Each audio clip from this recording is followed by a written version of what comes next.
Sound speeds, and welcome back to another reaction video. I'm not going to waste any time. Let's get right into it. Pasting into the incognito browser and oh no, we're not going to watch ads. Okay, so this is a video called Why You Shouldn't Use Wireless Microphones for YouTube Videos and was released on the Brianized YouTube channel that has 10,900 subscribers on August 7th, 2024 and has currently 5,580 views and 301 upvotes.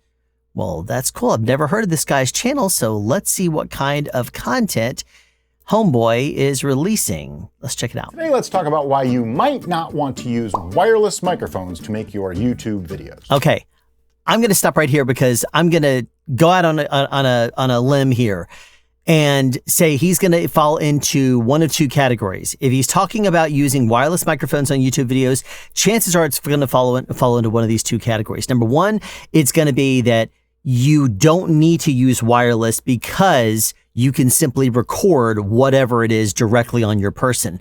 And then which is what I've done on this channel ever since the very beginning. I always record on myself, which is why I always wear headphones because I'm monitoring myself live. The other reason why is because there is no need to go wireless. You could very easily boom yourself or do something of the like, in which case you are hardlining a full-size microphone and therefore you don't even need to have a wireless microphone.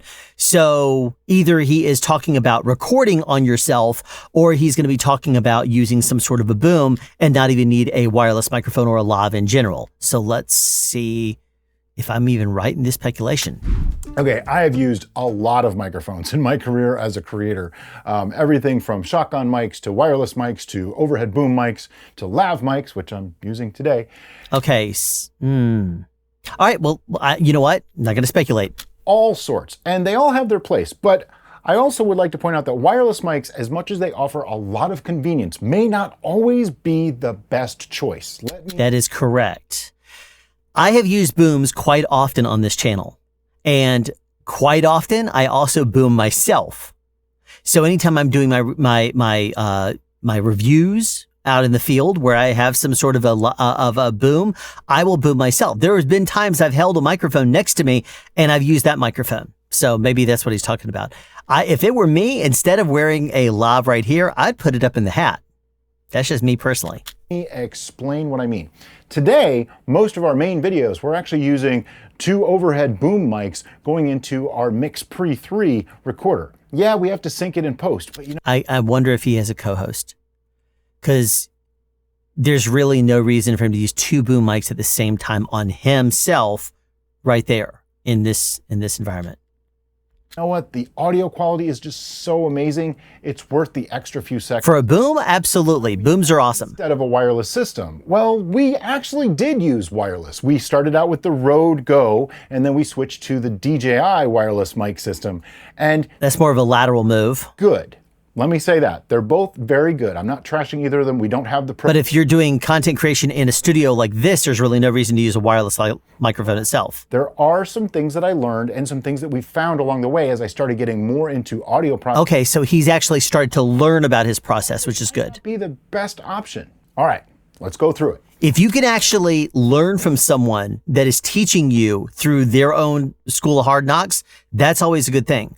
Anytime someone says, I learned this after trial and error and just all kinds of issues or whatever, I figured this out, and he's sharing that. So let's hope that, I'm interested to hear what he has to say. When you have on a transmitter that goes to a receiver on your camera and plugs into your camera, here's what happens. Okay.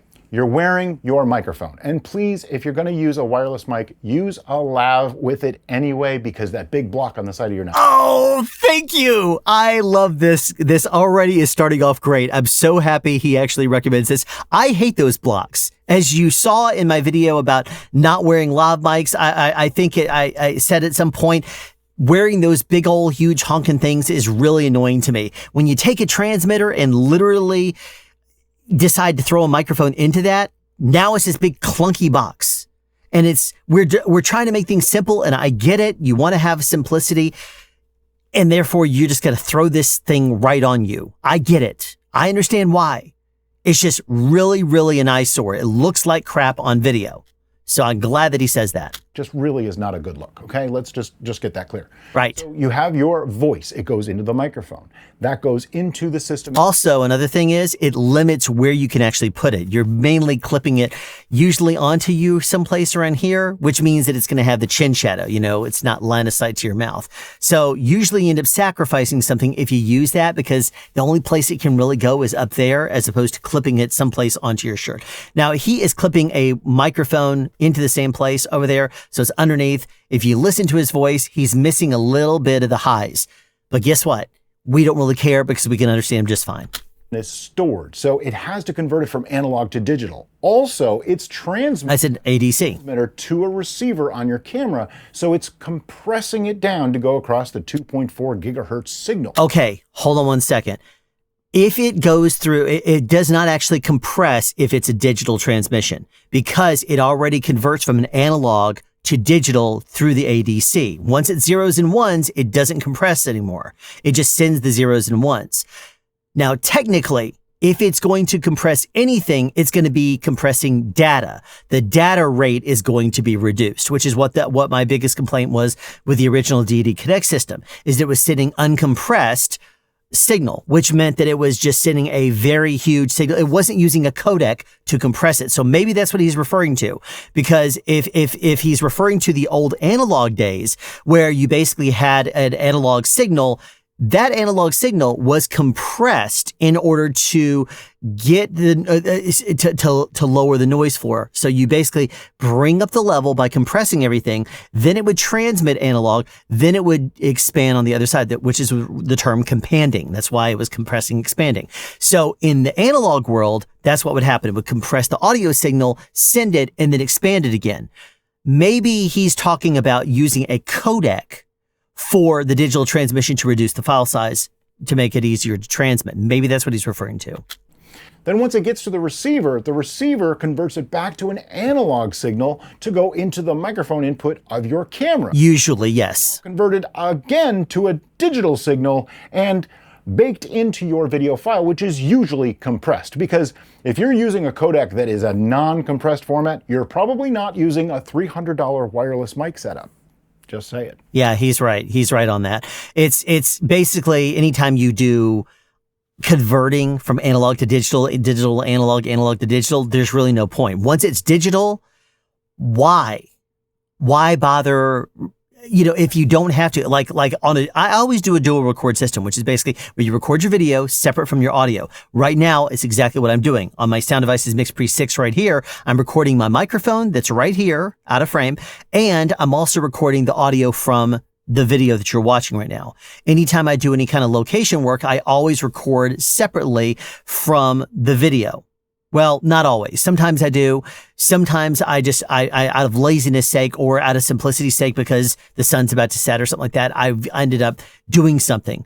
But, just something real quick and easy just to record straight to camera. But I don't like doing that. I've done that very, very seldom, because I would much prefer, it simplifies the audio so much easier if you just record on your person using something like, the Theo system, which is what I use now. Before that, I was using the BPTRX system. Before that, I was actually just recording, believe it or not, on a Zoom H4.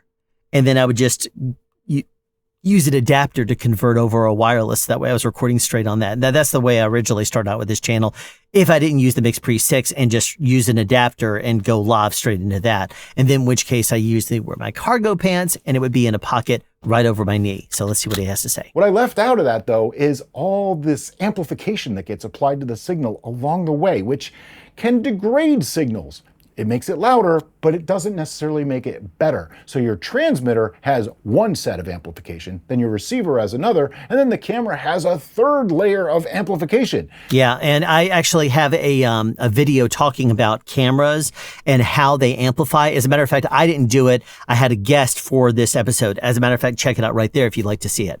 Now, here's the thing that I'm going to point out here, that you do have preamps. Preamplifiers normally take a mic signal, convert it into a digital signal, or it will basically preamplify into a line level. Once it's at a line level, it doesn't need to be reamplified. So sometimes people will turn that into a digital signal, transmit that, and then output it as a microphone level again. Then having to reamplify it back on the other end, because you have to preamplify it again on whatever analog system you're going into in order to get it back to line level. Once you go from analog at mic level to analog at line level, it doesn't ever need to go back to mic level at all. But many times people will do that and make that mistake on their wireless, because that's the only way they're going to get a decent level out of their camera. If you output at line level, some cameras and some people are just like, why? This thing is so hot, it's just distorting. Well, that's the reason why. It's a microphone level input on your camera and you're outputting line level to it. So they say, well, I'm going to drop it down again,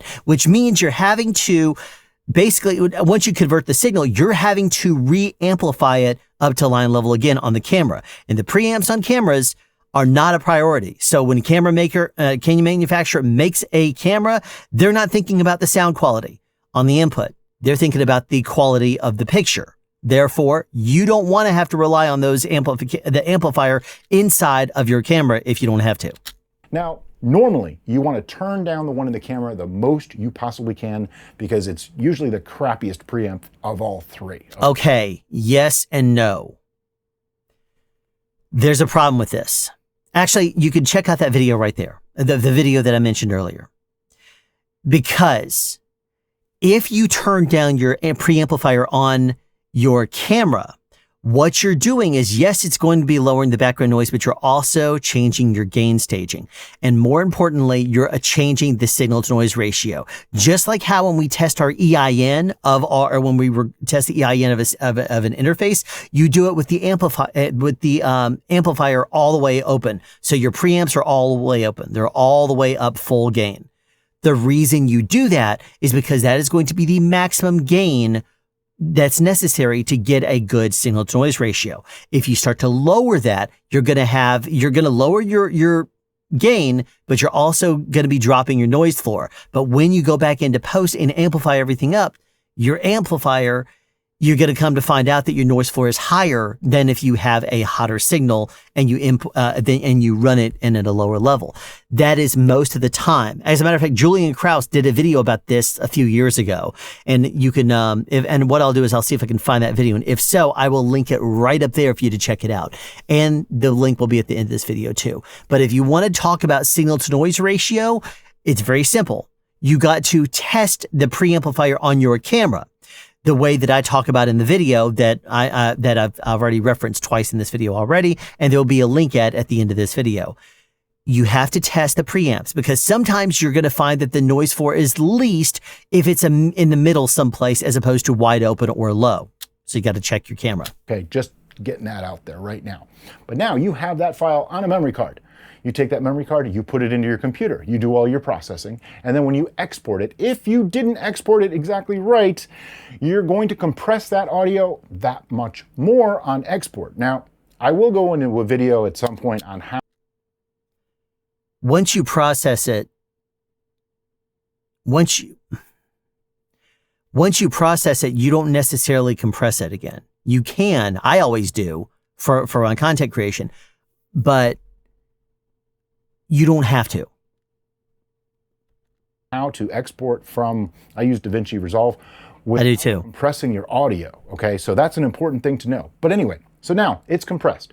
Then we have a file that we upload to YouTube. YouTube adds its own compression. That's yeah, it does. One thing we cannot change. YouTube is going to compress it. No, even if you output in the YouTube codec and then upload it to YouTube, it's still going to do it. It's still going to convert it again. Really, and that's for another video. Oh, wait a minute. What did you say? But they're pretty minor differences, really, and compression, and depending on how you upload, you can affect that, but they're pretty minor differences. Okay, really. Yeah, he's right on that. Another video. Anyway, so that means we have, let's see, 4 levels of compression, 3 digital to analog or analog to digital conversions, as well as 3 sets of preamps that we had to go through to get that file to YouTube. Yes. To me, that's just a lot to ask for a tiny little file that is just 24-bit audio. It is. And another thing to consider also is that there could be different conversions. You could be converting, like YouTube now uses 44.1K. It doesn't use 48K. So if you output your video, which you should,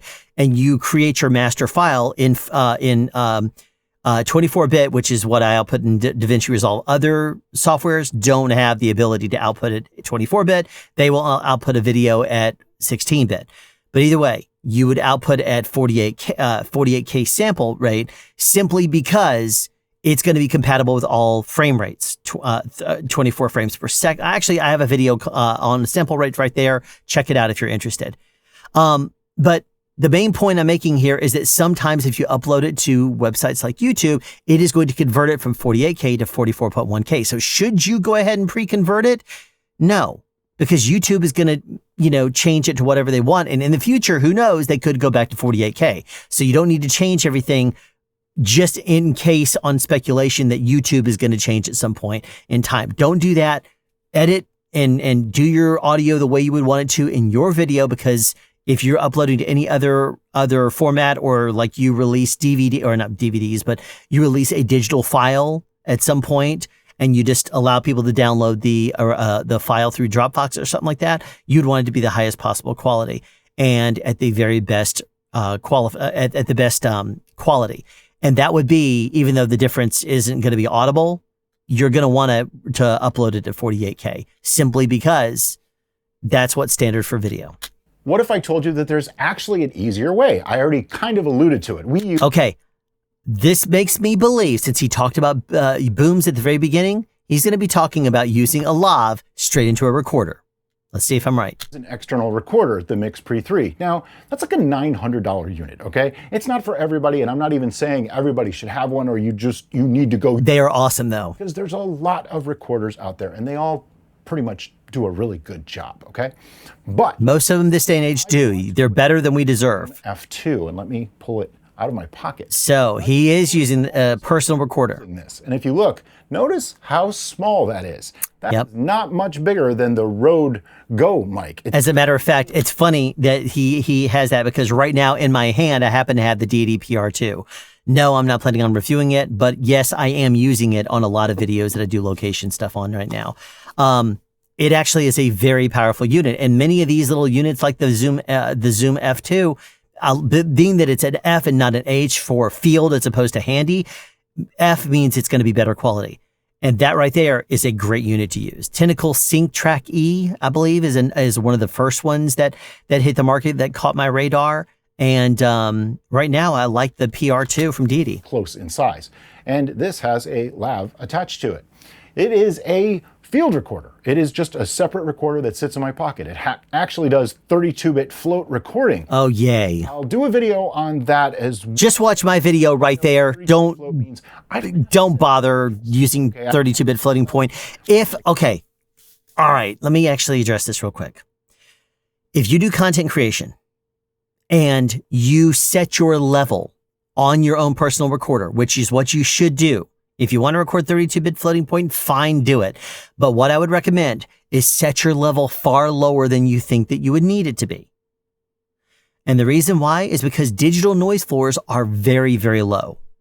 Most of these field recorders are very, very low. And it's going to be the noise floor of your lav, and your environment is going to be below an EIN level, even if you set your gain low to peak at negative 20 dB.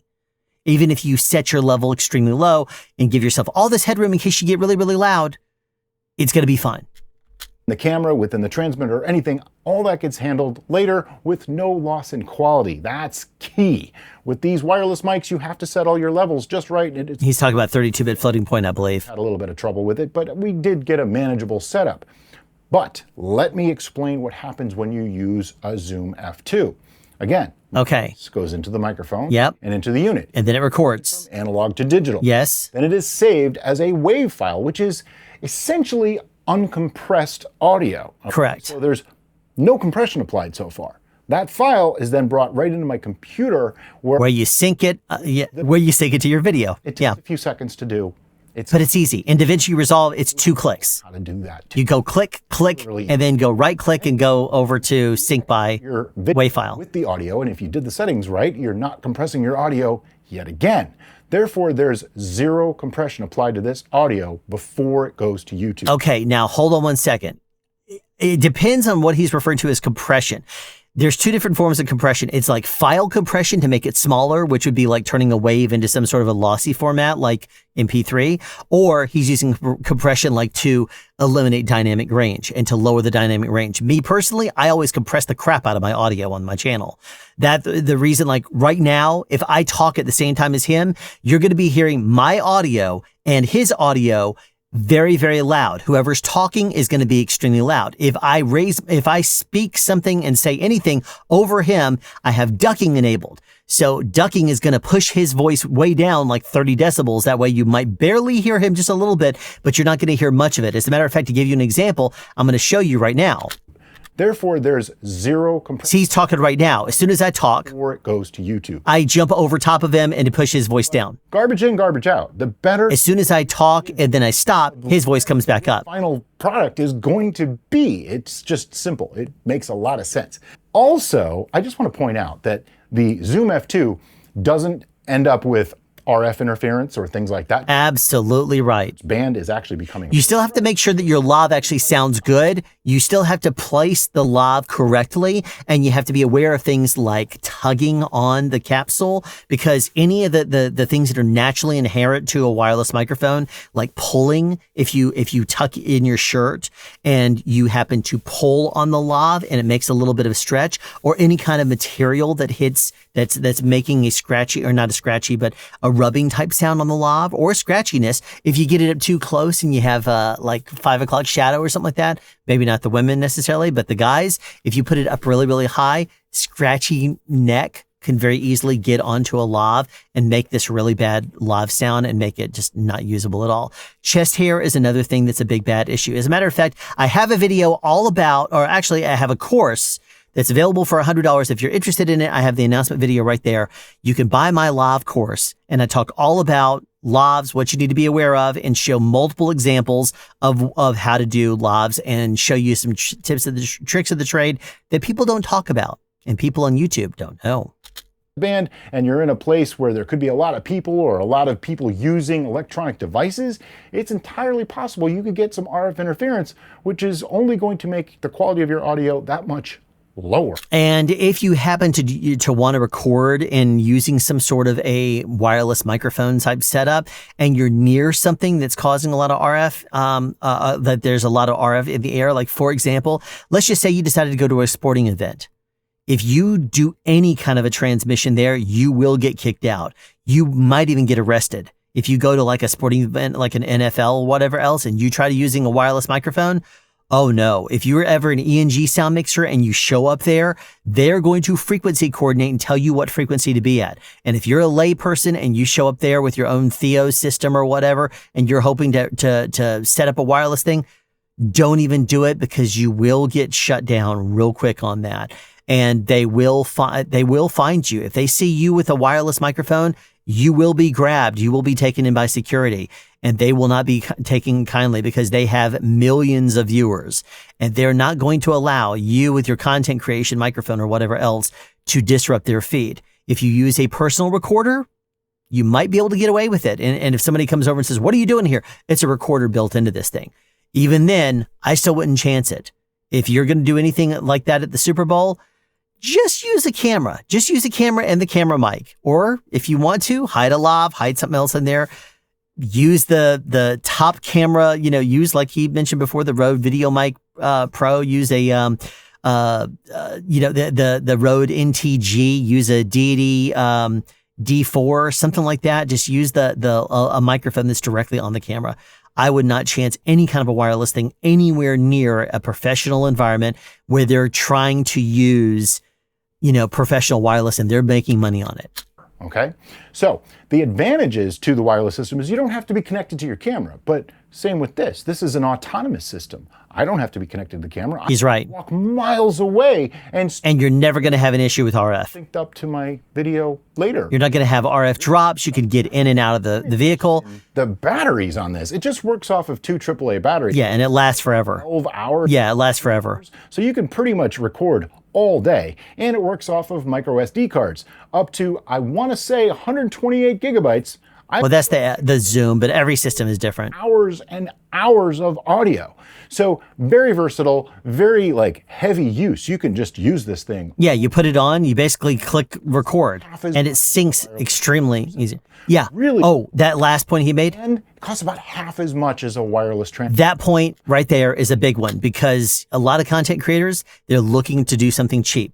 And you think, oh gosh, I got to get a wireless microphone. Well, the wireless microphone, the lav itself is different. Like when people even were using the wireless Go to system and stuff like that, and that made it big, and the Deity Connect system and stuff like that, I started telling people, if you can record, just record. When you do content creation, you got to sync up the audio anyway. And yes, you can transmit to your camera, but really, I wouldn't trust 2.4 gigahertz to do any of that stuff. The world is too congested for 2.4 gigahertz. So always record and then sync up later. It adds only a fraction of a second, but it's going to make sure you have really good audio the whole time. Really affordable. Now they do have a Bluetooth version too that's more money. I didn't feel I needed that. Mine was $150. Okay. Yeah. And you could also find discounts for like Black Friday or Amazon Day. And now you're out the same as you would have been if you bought a wireless system, but you have something that offers a higher quality independent channel, so you can sync them up, you can adjust levels for each person independently, and have a much higher quality audio. Yeah, and you're not relying on the camera where you accidentally could unplug it just a little bit when you plug in something in the camera. For example, you go out of your receiver into the camera. If you accidentally bump that and you suddenly like don't have a good connection anymore, you could end up with buzz. You might have no audio at all. If you have to route your cable around and you accidentally brush it, you could make scratching type sounds in your audio, or popping, crinkling type sounds. Anything can happen. And what this does is it removes everything off of the camera itself, puts it on you, which you'd have to anyway, right? You have a lot that goes into a transmitter. Why not go into a personal recorder? That's what I've been doing for years on this channel, and it's what I always recommend people do unless you are going live with something. If you are going live on a live stream or something like that, then obviously you need it. You can't record and do your audio later because it's a live environment. That is the only time I recommend using a wireless microphone, is if you are recording something live. Now, obviously on a film set, you have to have the sound mixer recorded because they're creating a mix track live for the video village. But that's the reason why you need to transmit. Some systems like the Zaxcom system, it allows you to transmit and record. The old Deity Connect system did. If you got the VPTRX, they licensed the patents from Zaxcom, and like Rode and others had the ability to actually record on the transmitters itself, but they did it and recorded on their own personal like storage hard drive, and then you had to output out using an app or something like that. So anyway, there is advantages and disadvantages, reasons that you would need to use a wireless transmitter versus a personal recorder. The main breakdown is, if you are doing anything that is going to be edited, use a recorder. If you're going to do anything that's live, use a wireless microphone. I will have a link to the Zoom F2 in the description of this video. Now, I just want to go on saying that I'm not actually bashing wireless mics in any way. I actually think they're pretty cool. And I guess for a run and gun setup where I don't want to mess around too much, or I just really need a quick turnaround, they're probably useful. That's why I still have them. Yeah, but even then, it doesn't take very long. All you do is you bring in your audio file, and you can even edit it you can put it in and process your audio separately in your DAW. Process that, output the entire audio file, bring it into Resolve. You literally click both files, and then you go right click, go over to sync by WAV file, and it will instantly sync it. Then you chop it up and you do it. That's what I have done on this channel ever since the very beginning. That's what I have done for years. It's what people do in film. Hands down, that's what you do. Fine. And once you create a workflow, it's going to be just fine. If you're intimidated by that and you're like, well, I got to record on my camera, you don't have to. It's going to be better audio if you don't. They do have other limitations, and some of the latest marketing is a little bit misleading in my opinion, but that's a whole other video. Oh, you know what? Okay, so that's the end of this guy's video. And I must say, I like this guy. He has a good brain on him. He sounds like he's gone through the school of hard knocks. He has a really good opinion here on this, and he's spot on. He's exactly right. This is exactly what you do. If you need something in a live type environment where you need to mix something, an audio signal live, that's what you do, is you use a wireless microphone. If you're not, and you're doing content creation that you're going to be editing, use a recorder. The only exception would be if you need to monitor it live. Again, the word live. If you need to monitor the audio, or somebody like a sound mixer needs to hear the audio feed.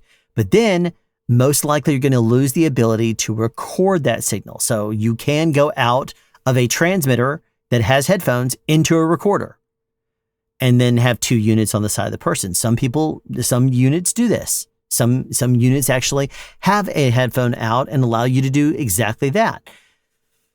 Now, here's what I will say though. This guy is spot on with what he's saying. There's a couple of little things I corrected along the way, but he's exactly right in everything he's saying pretty much. From a content creator perspective, I give this guy 2 big thumbs up. And I'll be honest with you, I'm going to go peruse this dude's channel and see what else he has to say, because I've never heard of him before, this Brianized person. But I'll tell you this, he's got a good brain on him, and I would personally trust what he has to say. So if you go to his channel, give him a thumbs up and say Sound Speeds likes at least this video. I mean, I don't think that he's going to suddenly lose his brain and be like, oh, well, now you should all record everything at 32-bit floating point. Always. I don't know. A lot of people actually buy in on that opinion. So let's not go there. But what I will say is that so far, I like what I'm hearing. He seems very, very knowledgeable, and I like his presentation style. Very simple, direct address to the camera, black background, very intelligible, very good brain on him, very good presentation. 2 thumbs up. I like him. Anyway, thanks for tuning in this episode of SoundSpeeds, and be sure to tune in the future for more reaction videos, information about things that you need to know about with regards to content creation or whatever else, and as always, sound advice. Have a question you'd like answered or want to add something? Be sure to write it in the comment section down below. You can also make a suggestion for future topics of discussion. Again, comment section down below, or you can email me at soundspeeds@yahoo.com. Be sure to subscribe and turn on notifications so you won't miss out on future sound advice.